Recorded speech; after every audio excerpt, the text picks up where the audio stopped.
Saya meninggalkan Mahkamah Konstitusi ibarat seorang bayi yang baru lahir ke dunia, ibarat kertas putih yang tidak ada catatan apapun. Alhamdulillah. Sesungguhnya hakim ketika menjatuhkan sebuah putusan paling tidak menambah musuh satu, yaitu karena apa? Tidak mungkin melahirkan putusan yang memuaskan semua pihak. Ya itulah lika-liku kehidupan. Dan tidak tahu saya menjelang mengakhiri jabatan, justru saya menjadi terperiksa oleh Majelis Kehormatan Mahkamah Konstitusi. Tetapi waktu itu saya dengan hati yakin akan janji Allah bahwa ketika kebenaran datang, maka akan hancurlah segala kebohongan, kepalsuan. Dan itu yang saya laksanakan. Dan itu yang saya alami. Alhamdulillah. Saya mengakhiri tugas, meninggalkan gedung ini dengan hati yang lega. Saya meneteskan air mata tadi, bukan karena apa-apa. Karena begitu banyak suka duka yang saya alami, akhirnya janji Allah terbukti. Saya meninggalkan Mahkamah Konstitusi ibarat seorang bayi yang baru lahir ke dunia, ibarat kertas putih yang tidak ada catatan apapun. Alhamdulillah. Saya harapkan kepada adik-adik saya, jangan takut. Seperti mohon maaf adinda saya Prof. Saldi malam-malam nelpon saya, baru-baru diangkat menjadi hakim, sambil menangis malam-malam karena tidak tahan dibully. Saya katakan, adinda, itulah resiko menjadi hakim, resiko untuk menegakkan kebenaran, hukum, dan keadilan. Karena sampai kapanpun tidak akan ada seorang hakim yang mampu memberikan putusan yang memuaskan semua pihak. Ini mohon dicamkan. Jadi tepatlah apa yang dikatakan oleh adinda saya, Pak Soehartojo, dalam suatu kesempatan ketika RPH. Sesungguhnya hakim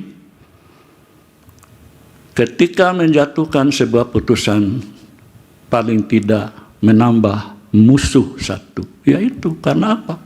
Tidak mungkin melahirkan putusan yang memuaskan semua pihak.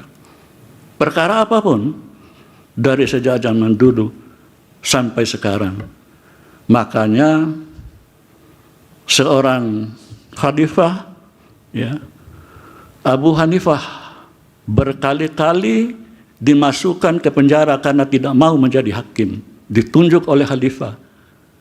Sampai 3 kali keluar masuk penjara karena dia tidak mau, tidak bersedia menjadi hakim. Karena apa? Karena beratnya menjadi hakim.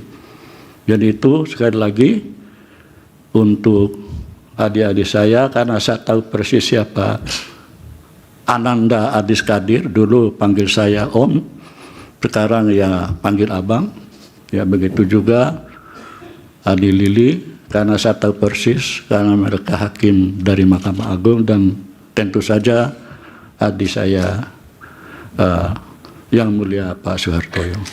Jadi itu catatan sekalian, merupakan pengalaman yang saya alami selama 15 tahun di MK, dan saya telah menyusun sebuah buku, dua buah buku malah, yaitu Kota Pandora 1 dan Kota Pandora 2. Saya beberkan apa adanya tanpa tedeng aling-aling, apa yang saya alami, apa yang saya hadapi, dan apa yang saya lakukan.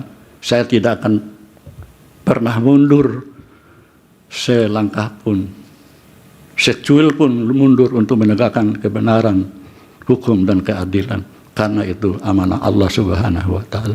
Mungkin itu ada terlalu panjang yang saya sampaikan, dan tentu saja saya akan mengakhiri dengan sebuah syair yang cukup terkenal atau apapun namanya, bahwa siapa yang menabur angin akan menuai badai. Sekali lagi, dari hati yang amat dalam, saya menyampaikan ucapan terima kasih kepada seluruh kolega saya, ya adik-adik saya, karena dari segi umur tidak ada yang melebihi usia saya. Bahkan tadi Adinda Adis Kadir memanggil saya Om dulu waktu di NTT ketika saya jadi hakim di Pengadilan Negeri Atambua. Dan juga dari lubuk hati yang amat dalam saya menyampaikan permohonan maaf untuk semua para yang mulia, para pendamping, dan seluruh keluarga besar Mahkamah Konstitusi apabila selama 15 tahun saya berada di Mahkamah Konstitusi tentu saja ada hal-hal yang kurang berkenan, kurang mendapat apresiasi karena saya sebagai manusia biasa yang penuh dengan kekurangan. Maka dari ujung kaki sampai ke ujung rambut, dari lubuk hati yang dalam, saya menyampaikan permohonan maaf dan terima kasih yang tak terhingga. Wabillahi taufiq wal hidayah. Wassalamualaikum warahmatullahi wabarakatuh.